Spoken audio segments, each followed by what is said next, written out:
தன்னுடைய சுயநலம் அதை மட்டுமே முன்னிறுத்துகிறார். நான் தான் அதிமுக. ஆனா கூடவே இருந்து தேமுதிக கூப்பிட. ஆமா, நம்பிக்கைக்குரியவர் இல்ல. அவருடைய கடந்த கால வரலாறு அப்படிதான் இருக்கு. பாடம் புகட்டுவதற்கு நாம் தமிழக வெற்றிக் கழகத்தோடு இணைந்து செயல்படலாம். மீண்டும் அதிமுகவை ஆட்சி அதிகாரத்திற்கு கொண்டு வரக்கூடிய வல்லமை திரு எடப்பாடி பழனிசாமிக்கு நிச்சயமாக இல்லை.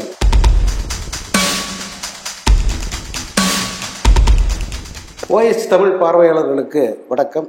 இன்றைய நேர்காணலில் மூத்த பத்திரிகையாளர், அரசியல் விமர்சகர் திரு துரை கருணா அவர்கள். சார் வணக்கம். வணக்கம் சார். OPS கொடுத்த நேர்காணல் பார்க்க நேர்ந்தது. அதில் அவர் விஜயோட கூட்டணி சேர்வதற்கான கதவுகளை ஓப்பனில் வச்சிருக்கிற மாதிரியான ஒரு கருத்தை தெரிவிச்சிருக்காரு. இதுக்கு முன்பு கேட்கும்போது அப்படி ஒரு வாய்ப்பு இல்லைன்ற மாதிரி சொல்லியிருந்தாரு. என்ன நடக்குது சார்? அதற்கான முயற்சி போயிட்டு இருக்கா? நம்ம அடிக்கடி பேசுகிற மாதிரி அரசியலில் எப்போது வேண்டுமானாலும் எது வேண்டுமானாலும் நடக்கலாம். ஆமாம். அரசியல் களத்தில் யாரும் நிரந்தர எதிரியும் அல்ல, நிரந்தர பகைவனும் அல்ல.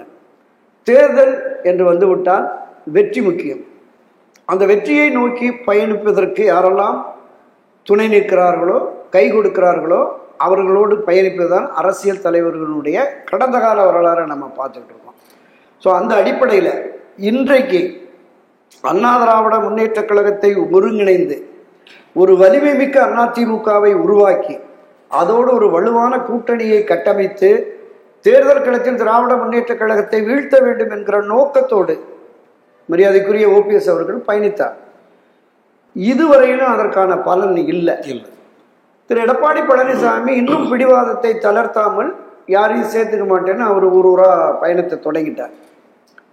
அதே நேரத்தில் NDA அணியில் இவர் இருப்பதாக பாஜக நிர்வாகிகளும் சொன்னாங்க. மத்திய பாஜகவும் மாநில பாஜகவும் சொன்னாங்க. இப்போது பாஜக NDA அணி திரு எடப்பாடி பழனிசாமியோடு கூட்டணி பேசி முடித்ததற்கு பிறகு NDAவிலையும் அவரை புறக்கணிக்க தொடங்கினாங்க. தொடர்ந்து அதனுடைய விளைவாகத்தான் அவர் வெளியில வந்துட்டார். இனி சுயமரியாதையை, தன்மானத்தை இழந்து இருக்க முடியாது அப்படிங்கிற நிலையில வந்துட்டார். அப்போ இனி அவருடைய அரசியல் நிலைப்பாடு எப்படி? திராவிட முன்னேற்ற கழகத்தை வீழ்த்துவதை விடவும் தன்னுடைய அரசியல் வாழ்வுக்கு மிகப்பெரிய நெருக்கடி கொடுத்த திரு எடப்பாடி பழனிசாமியை களத்தில் வீழ்த்த வேண்டும். அவருக்கு ஒரு பாடம் புகட்டி ஒன்றுபட்ட அதிமுக தான் திமுகவை களத்தில் வீழ்த்த முடியும் என்கிற எண்ணத்தை அவர் மனதில் விதைத்து தேர்தலுக்கு பிறகாவது இந்த கட்சியை ஒன்றிணைக்கலாமா என்கிற நோக்கில் தான் அவர் பயணிக்கிறார். இப்ப இந்த சூழல்ல கணிசமான வாக்குகளை பெறக்கூடிய அளவிற்கு வளர்ந்து வருகிற தமிழக வெற்றி கழகம், நடிகர் விஜய் அவர்கள், அவர் ஆட்சி அதிகாரத்தில் பங்கு என்கிற முழக்கத்தோடு வருகிறார். அவரோடு இணைந்து பயணிக்கின்ற பொழுது திரு எடப்பாடி பழனிசாமி வெற்றியை தடுப்பதற்கு அது உதவும் அப்படிங்கிற மாதிரியான ஒரு பார்வை இருக்கிற பொழுது நிச்சயமாக அந்த முடிவை எடுக்க கூடுதல் வாய்ப்பு இருக்கிறதா தான் நான் பார்க்கிறேன். இந்த OPS உடைய அதிமுக இந்த உரிமை மீட்பு குழு, தொண்டர்கள் உரிமை மீட்பு குழு, இந்த குழுவினுடைய பிரதான ஆலோசகராக இருக்கிற மிக மூத்த அரசியல்வாதியான திரு பண்ருட்டி ராமச்சந்திரன் அவர்களே திரு விஜயனுடைய அரசியல் பயணம் தொடர்பாக சிலாகித்து பேசினார். அவரோடு போறதுல தப்பு இல்லை அப்படிங்கிற கருத்தை சொல்லிட்டு, இது என்னுடைய தனிப்பட்ட கருத்து, உரிமை மீட்பு குழுவினுடைய தலைமை பொறுப்பில் இருக்கிற திரு OPS அவர்கள் என்ன முடிவு எடுக்கிறார் என்பது தெரியாதுன்னு சொன்னார். அவர் மட்டுமல்ல, திரு OPS அவர்களோடு இப்போது அணிவகுத்து செல்லுகிற அவர் நியமித்த 82 மாவட்ட செயலாளர்கள், 60க்கும் மேற்பட்ட மாவட்ட செயலாளர்கள், திரு எடப்பாடி தொடர்ந்து நமக்கு துரோகம் இழைத்து வருகிறார், கட்சியை காப்பாற்ற முடியாதோ என்கிற நிலை வந்துடுச்சு, எனவே அவருக்கு பாடம் புகட்டுவதற்கு நாம் தமிழக வெற்றிக் கழகத்தோடு இணைந்து செயல்படலாம், தேர்தலை எதிர்கொள்கலாம் அப்படிங்கிற மாதிரி சொல்லியிருக்கிறாங்க. இது எல்லா பகுதிகளிலும் பரவலாக இருக்கிறது. இந்த உரிமை மீட்பு குழுவில் பயணிக்கிற இளைஞர்கள் மத்தியிலும் அந்த நோக்கமும் தாக்கமும் இருக்கிறது. ஜனநாயகத்தில் பெரும்பான்மை முடிவுக்கு கட்டுப்பட வேண்டும் என்பதுதான் தத்துவம். அந்த அடிப்படையில் இந்த உரிமை மீட்பு குழுவை வழிநடத்துகிற திரு OPS அவர்கள் ஒருவேளை இந்த கதவுகளெல்லாம் அடைக்கப்பட்ட பொழுது அங்கே ஒரு கதவு திறந்திருக்கிறது என்றால் தமிழக வெற்றி கழகத்தோடும் அவர் இணைந்து பயணிக்கலாம். பயணிப்பதில் தவறு ஒன்றும் இல்லை. டிடிவி தினகரன் அவர்கள் என்டிஏவில் ஒரு பார்ட்டாக தான் இருந்தார். அதை பாஜகவும் பலமுறை சொல்லிட்டே இருந்தாங்க. இப்போ அண்மை காலமாக வந்து டிடிவி தினகரனும் வந்து அந்த அணியில் இல்லாத மாதிரியான ஒரு சூழல். அவருக்கு முடிஞ்ச வரைக்கும் வந்து அங்கிருந்து தன்னை தூர வைத்துக் கொள்வது போன்ற ஒரு தோற்றம் இருக்குது. அது அவரும் வந்து விஜய் நோக்கி நகர்வார. திரு டிடிவி தினகரன் அவர்களும் பாஜகவினுடைய மாநில தலைவராக இருந்த திரு அண்ணாமலை அவர்களும் திரு ஓபிஎஸ் அவர்களை புறக்கணித்தது தவறு.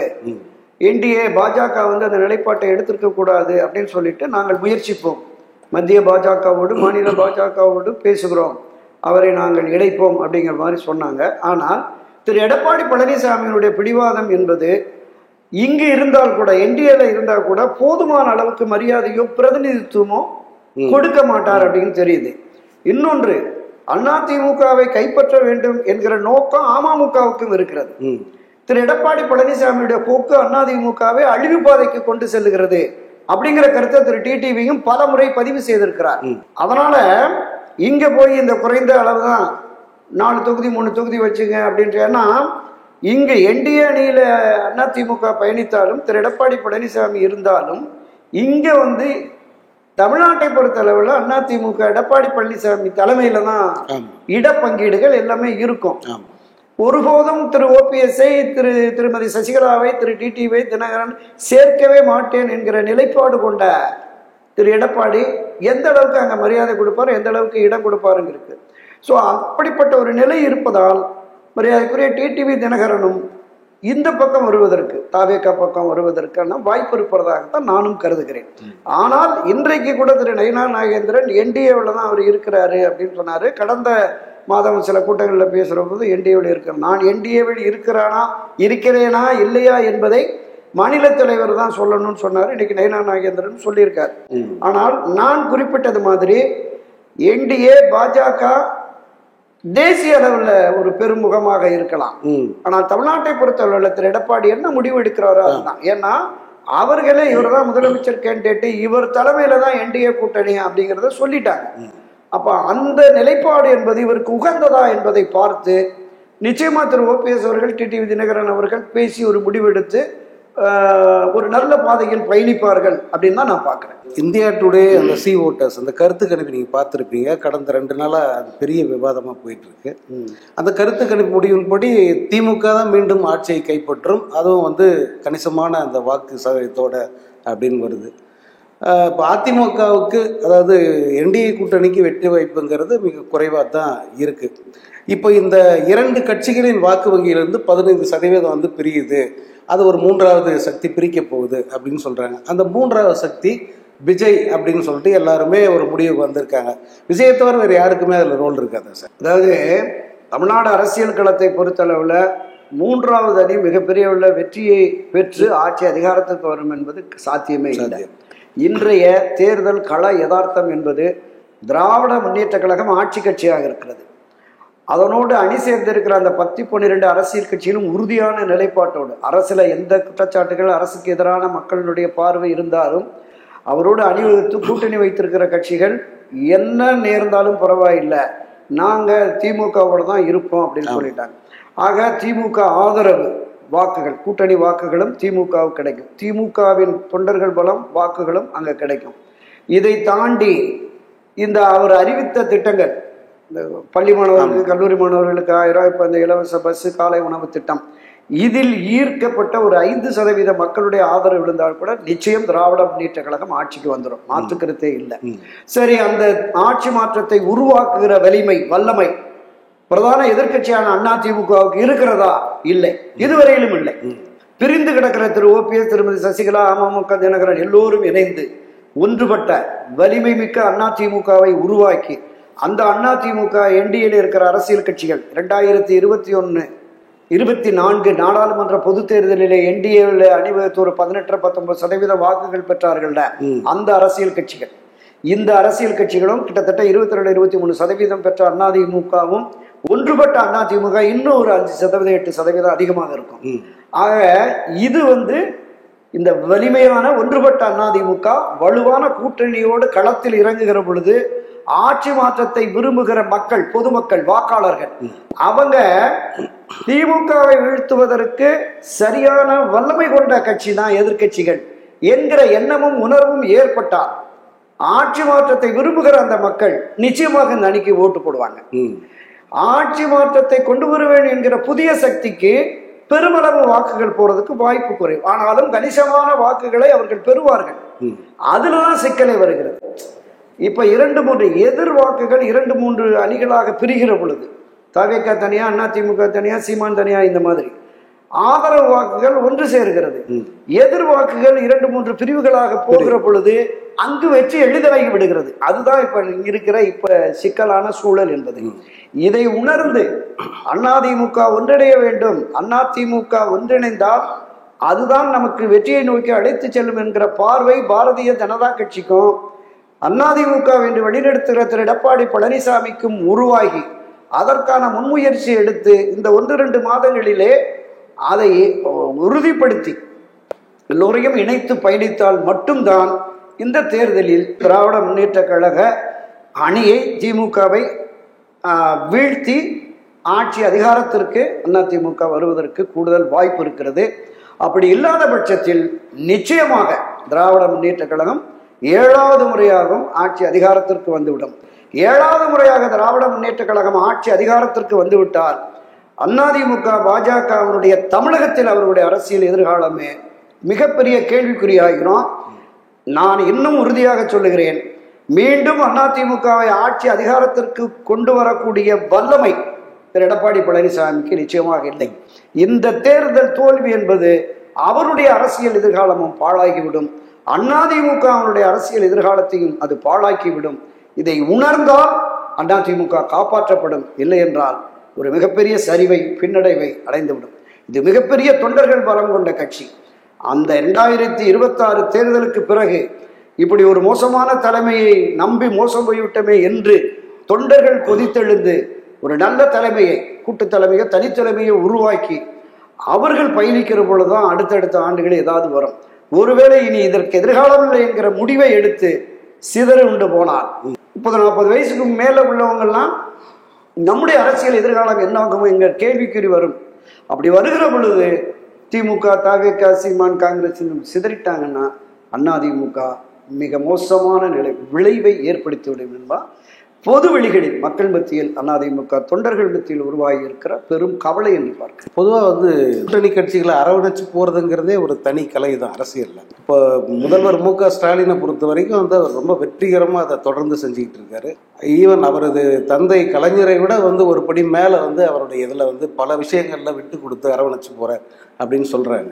ஆனால் எடப்பாடி பழனிசாமி ஒரு மிகப்பெரிய இயக்கத்தோட தலைவராக இருந்தும் கூட அந்த பண்பு அவருக்கு இல்லாமே போயிடுச்சோ. ஏன்னா இது நாள் வரைக்கும் அவங்க காத்துக்கிட்டு இருக்காங்க, அல்லது கூட்டணி கட்சிகள் வேற கட்சிகளை உடன் இணைப்பதற்கான எந்த முயற்சியும் எடுத்த மாதிரியே தெரியல அப்படின்னு ஒரு பார்வை இருக்கு. 100க்கு 100 இது சரியான பார்வை. அதுதான் யதார்த்தமான நிலையும் கூட. திராவிட முன்னேற்ற கழகத்தை இன்று வழிநடத்துகிற முதலமைச்சர் மாண்புமிகு மு.க. ஸ்டாலின் அவர்கள் நீங்க சொன்னது மாதிரி கட்சிகளுக்குள், கூட்டணி கட்சிகளுக்குள் கருத்து வேறுபாடு ஏற்பட்டாலும் கூட அவர்கள் அரவணைத்து போகிறார். மாற்று கருத்துகள் இருக்கலாம், கருத்து வேறுபாடுகள் இருக்கலாம், விவாதங்கள் இருக்கலாம், ஆனால் கூட்டணியில் உறுதியாக எங்களோடு தொடர்வார்கள் என்கிற நம்பிக்கையை வெளிப்படுத்துகிறார். காங்கிரஸ் கட்சி எடுத்துங்க, எத்தனை முறை ஆட்சி அதிகாரத்திற்கு வேண்டும், பங்கு வேணும், 2 மந்திரி வேணும், துணை முதலமைச்சர் வேண்டும், கூடுதல் இடங்களை பெறுவோம், இன்னும் பேசிட்டு இருக்காங்க. நேற்று வரை காமராஜர் விஷயம் அவங்க எவ்வளவு முடியுமோ அவ்வளவு கூடி பெரிதாக பார்த்தாங்க. ஆமா, இன்னும் அந்த கருத்தை பேசிட்டு இருக்காங்க. அதற்கு எதிர்வினையாற்றவே இல்லை. அவர் எங்களோட தான் இருக்கிறாங்க அப்படின்னு தான் பயணிச்சுட்டு போறாங்க. இங்க எப்படி பேசினாலும் டெல்லியில நம்ம பேசி சரி பண்ணிடுவோம். விடுதலை சிறுத்தைகள் எங்களுக்கும் ஆட்சி அதிகாரத்துல பங்கு, தொடக்க முதலே நாங்க பேசி வருகிறோம், காலம் கணிகும் அப்படின்னு பேசிட்டு கூடுதல் இடங்களை பெறுவோம். 25 இடங்கிறாங்க, 15 இடங்கிறாங்க, 10 இடங்கிறாங்க, இரட்டை இலக்கம் தவிர எதையும் பெறமாட்டோம் அப்படிங்கிற மாதிரி இருக்காங்க. சிபிஎம், சிபிஐ அதே மாதிரி சொல்றாங்க. இந்த 6-6ன்னு சொல்லி கடந்த தேர்தல் மாதிரி எங்களை ஏமாற்றிட முடியாது, கூடுதல் இடங்களை பெறுவோம்.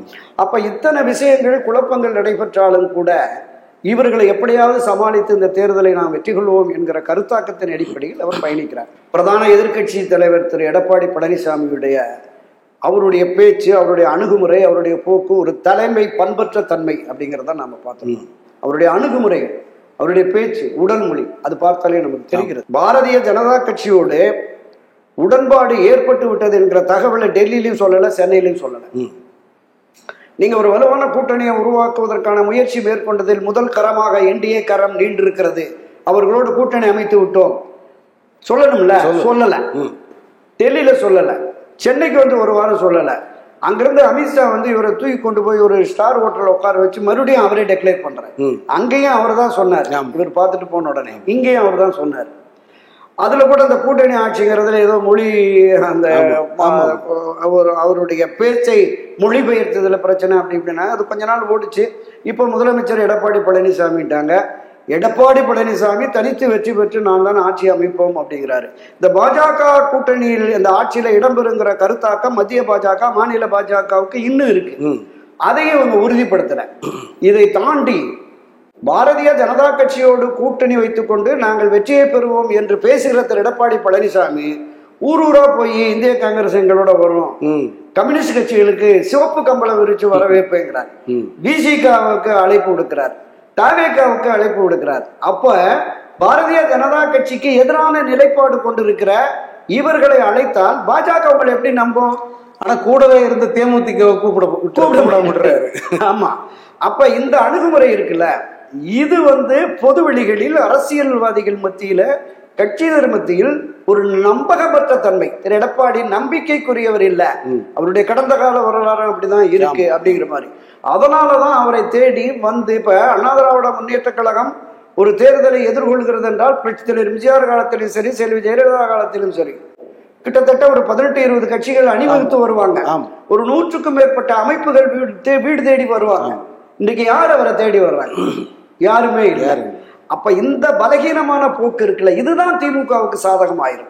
தன்னுடைய சுயநலம் அதை மட்டுமே முன்னிறுத்துகிறார். நான் தான் அதிமுக, ஷாயிர வர நான் தான் அதிமுக பொதுச் செயலாளராக இருப்பேன். இருந்துட்டு போங்க. கட்சியை காப்பாத்துறதுக்கு வெளியில இந்த விலக்கி வைக்கப்பட்டவர்கள், விலகி சென்றவர்கள், அதிருப்தியாளர்கள், அவங்க எல்லாம் வந்தாதான் ஜெயிக்க முடியும்னு சொல்றாங்கல்ல. இந்த கட்சியை உருவாக்கிய புரட்சி தலைவர் எம்ஜிஆர் எவ்வளவு பெரிய தலைவர், எவ்வளவு பெரிய ஆளுமை மிக்க தலைவர், 100% தொண்டர்களுடைய முழுமையான ஆதரவை பெற்ற அந்த தலைவர் ஒரு தொண்டனை கூட இழக்க மாட்டேனார். பிரிந்து சென்றவர்களை எல்லாம் அரவணைத்தார். தனக்கு எதிரான நிலைப்பாடு கொண்டிருந்தவர்கள் எல்லாம் அரவணைத்து கட்சியில முதன்மை பொறுப்பு கொடுக்கிறாரு, அமைச்சரவையில இடம் கொடுக்கிறாரு.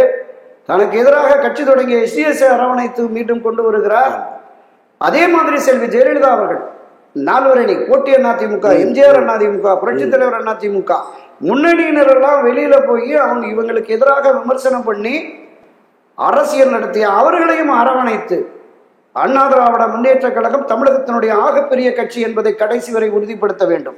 இந்த கட்சியினுடைய வெற்றி முக்கியம், கட்சியின் எதிர்காலம் முக்கியம், கட்சியின் நலன் முக்கியம், கட்சியின் தொண்டர்களை, இதை நம்பி வந்திருக்கிற தொண்டர்களை காப்பாற்ற வேண்டிய கடமை நமக்கு இருக்கிறது என்று புரட்சி தலைவர் எம்ஜிஆரும் செல்வி ஜெயலலிதாவும் அவங்க அதை தீர்மானித்தார்கள். அப்படிப்பட்ட ஒரு இருவரும் தலைவர்கள் வழிநடத்திய இந்த இயக்கத்தை திரு எடப்பாடி பழனிசாமி தன்னுடைய சுயநலத்தான் இது மாதிரி காவு கொடுக்கிறாரே என்கிற கவலை தான் அதிமுகவில் இருக்கு, இன்றைக்கு இருக்கிறது. நீங்க குறைந்தபட்ச வாக்குகள் வெளியில இருக்குல்ல, திரு ஓபிஎஸ், திருமதி சசிகலா, தினகரன் ஆதரவாளர்கள் ஒரு 8-10% இருக்கு. இந்த வாக்குகள் வந்தால் நமக்கு வெற்றி நிச்சயம் என்பதை பாஜக உணரும், அதிமுகவில் இருக்கிற எடப்பாடி உட்பட முன்னணி தலைவர்களும் உணர்ந்திருக்கிறார்கள். ஆனா எடப்பாடி பிடிவாதமாக யாரெல்லாம் ஒன்றிணைய வேண்டும் என்று திரு எடப்பாடியோடு இருக்கிற முன்னணியினர் வலியுறுத்துகிறார்களோ அவர்கள் எல்லாம் புறக்கணிக்கிறார். அவர்களை மதிக்கிறது இல்லை, அவர்களோடு ஆலோசனை நடத்துவதில்லை. ஒரு தலைமை வலிமை மிக்கதா இருக்க வேண்டும் என்றால் தளபதிகள் சரியாக இருக்கணும். தளபதிகளற்ற ஒரு நிலையிலே ஒரு தலைவன் போற போது தோல்விதான் நிச்சயம். சார், இப்போ அவங்க எல்லாம் எதுவுமே அப்ஜெக்ஷனே பண்ணல. இப்போ எடப்பாடி தலைமைக்கு அவங்க நான் இடையூறே பண்ண மாட்டேன், நீ என்ன சொல்றியோ அதை நான் கேட்குறேன், நீயே தலைவராக இருந்துக்க, நாங்கள்லாம் வந்து இந்த கட்சியில் அடிப்படை உறுப்பினர்களாக இருந்தால் போதும் அப்படிங்கிற அளவுக்கு இறங்கி வந்து சொல்கிறாங்க சார். இவங்களை சேர்த்துக்கிறதுல என்ன சார் பிரச்சனை? ஆக்சுவலாக அதுதான் அந்த இன்செக்யூரிட்டியா பொதுமக்கள் மத்தியிலேயோ கட்சியினர் மத்தியிலும் இந்த கேள்விதான் பிரதான கேள்வியாக இருக்கிறது. இது எங்க போய் விடுதுன்னு சொன்னா, திராவிட முன்னேற்ற கழகம் மீண்டும் ஆட்சி அதிகாரத்திற்கு வருவதற்கான ஒரு ரகசிய திட்டம் இவருக்கு இருக்கிறதோ அப்படிங்கிற மாதிரியான பார்வை வந்துருச்சு. வெளிப்படையா கட்சிக்காரன் பேச ஆரம்பிச்சுட்டான். திமுக ஆட்சி அமைந்ததும் எடப்பாடி உட்பட தவறு செய்த, பொது பணத்தை கொள்ளையடித்த இவர்கள் மீது நடவடிக்கை எடுப்போம், தனி நீதிமன்றங்களை அமைத்து அவர்கள் எல்லாம் சிறையில் தள்ளுவோம், அவர்கள் கொள்ளையடித்த பணத்தை எல்லாம் பறிமுதல் செய்து அரசு கஜானா கொண்டு வருவோம். ஸ்டாலின் பேசினார்ல, தனித்துறை அமைப்போன்னு சொல்லி கோடநாடு கொள்ளை வழக்கில் ஈடுபட்ட உண்மை குற்றவாளியை கண்டறிந்து 6 மாதத்தில் தண்டனை வழங்குவோம். யார் சொன்னது? இன்றைய முதலமைச்சர், அன்றைய எதிர்க்கட்சி தலைவர் சொன்னாரு. என்ன நடந்தது? அந்த விஷயத்துல எதுவுமே நடக்கல இப்ப வரைக்கும். அப்ப இதுதான் பொதுவெளி சந்தேகமாக இருக்கு. அவர் மீது நடவடிக்கை இல்லை. இவர் ஊரடா போய் மிக கடுமையாக திமுகவை விமர்சிக்கிறார். அது ஒரு பொத்தாம் பதிவான விமர்சனமாக இருக்கிறது. ஒவ்வொரு பகுதியில போறது இந்த அமைச்சர் இந்த மாதிரி குற்றச்செயலை செய்திருக்கிறார், இவர் இந்த நிர்வாகி இந்த மாதிரி குற்றச்செயலை செய்திருக்கிறார், இவர்களுக்கு பாடம் கற்பிக்க வேண்டும். சில ஜெயலலிதா தான் பண்ணாங்க. திருச்சி கூட்டம், மதுரை கூட்டம், கோவை கூட்டம், திருநெல்வேலி கூட்டம், 4 கூட்டத்தில் ஆட்சியை காலி பண்ணாங்க. அந்த அணுகுமுறை இருக்கிறதா? ஊருக்கு போய் வேறு வேறு விதமாக பேசிட்டு வர்றார். அது கூட்டம் வரலாம், கூட்டம் வாக்குகளாக வருகிறதா? வாக்குகளாக வந்தால்தான் வெற்றி. அந்த வாக்குகளை பெறுவதற்குரிய சக்தி நம்மகிட்ட இருக்கு. இப்ப வெளியில அவர் இந்த முதல் கூட்டம் தேர்தல் முடிஞ்சே சொன்னாரு, கிட்டத்தட்ட 10% வாக்குகளை நம்ம இழந்திருக்கிறோம். அந்த வாக்குகளை பெறுவதற்கு இளைஞர்களை ஐடி இந்த விங்கு இது எல்லாத்தையும் கொண்டு வந்து பெரிய அளவில் நம்ம சேர்க்கணும் அப்படிங்கிற மாதிரி சொன்னார். இது புதிதாக சேர்க்கணுங்கிறார். ஏற்கனவே இருந்து காலமெல்லாம் ரெட்டலைக்கு வாக்களித்த வாக்குகள் வெளியில இருக்குல்ல, அதை கொண்டு வர வேண்டும் என்கிற சிந்தனை இல்லை என்றால் தன்னுடைய சுயநலம் மட்டுமே மேலோங்கி நிற்கிறது.